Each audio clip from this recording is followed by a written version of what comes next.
આજે વલસાડ નગરપાલિકાની નવી બોડી બની લગભગ 9 માસ થવા આવ્યા છે. અમે જોઈ રહ્યા છીએ કે જે રીતે કામગીરી થવી જોઈએ તો થતી નથી. આમાં મેઇન અમારો પ્રશ્ન એ છે કે વલસાડ નગરપાલિકા દ્વારા આખા ગુજરાતભરમાં ફક્ત વલસાડ નગરપાલિકા સેનેટાઇઝેશન ચાર્જ તરીકે રહેણાંકમાં 360 રૂપિયા અને કોમર્શિયલમાં 900 રૂપિયા જેવા લે છે. આજે વલસાડ નગરપાલિકાની અંદર 51,800 જેટલી મિલકતો આવેલી છે અને ટોટલ દર વર્ષે 2 કરોડ અને 68 લાખ રૂપિયા જેવા જમા થાય છે. તો અત્યારે 2021થી કોરોના ટાઈમની અંદર આજે લગાવવામાં આવેલો સેનેટાઇઝેશન એમાં કોઈ કામગીરી તો થતી નથી.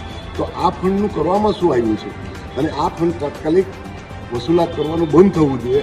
એની રજૂઆત સરકારમાં આ લોકોએ કરવી જોઈએ અને કોઈપણ ભોગે બંધ થવું જોઈએ. બીજું મહત્વની વાત છે આ મોલ. છેલ્લા 4 વર્ષથી મોલની હરાજી થયેલી છે.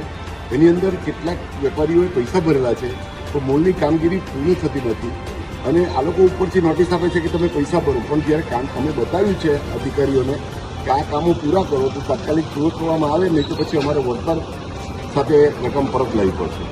બીજું, સામાન્ય રીતે એવું ગુજરાત નગરપાલિકાનો નિયમ છે કે ત્રિમાસિક, 6 માસિક કે વાર્ષિક હિસાબો જે મંજૂર કરવામાં આવે છે એ હિસાબો મંજૂર કરતાં પહેલાં બધી નોટિસ બોર્ડ ઉપર એને મૂકવાનું છે, જે મૂકવા જરૂરી છે. બીજું, અત્યારે જે નવા રસ્તાઓ બનનાર છે કે બનવાના છે કે જે થઈ રહ્યા છે ત્યાં આગળ એના માપ પ્રમાણે થવું જોઈએ અને વચ્ચે આવતા ગેરકાયદેસર દબાણો તાત્કાલિક દૂર થવા જોઈએ.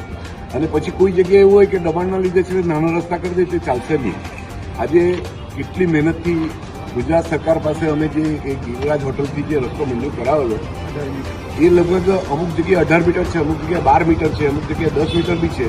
તો એના માપ પ્રમાણે જે વચ્ચે આવતા હોય મોટા દબાણો જે ખાનગી માલિકીના નથી પરંતુ રસ્તા ઉપર દબાણો છે તે બધા દૂર કરવા જોઈએ. બીજું કે કેટલાક કર્મચારીઓ દ્વારા હોદ્દેદારોનું અપમાન કરવામાં આવે છે, બીભત્સ શબ્દ વર્તણૂક કરવામાં આવે છે, એ બંધ થવી જોઈએ. અને ખાસ તો મારે એ કહેવાનું છે કે વલસાડ નગરપાલિકામાં 390 જેટલી જગ્યાઓ છે જેમાં 270 જગ્યા ખાલી છે. 14 જેટલા હેડ ડિપાર્ટમેન્ટમાં 10 થી 11 જગ્યા ખાલી છે અને આ ડિસેમ્બર મહિનામાં બીજી 4-5 જગ્યા ખાલી થવાની છે. તો આ ખાલી જગ્યા તાત્કાલિક પૂરવામાં આવે.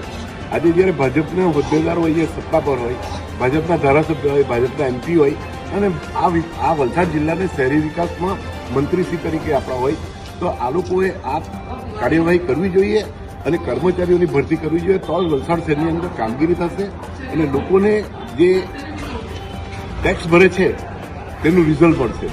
અને ખાસ કર્મચારીઓમાં આજે જ્યારે સરકાર 8મો પગાર પંચ ડિક્લેર કર્યું છે ત્યારે વલસાડ નગરપાલિકા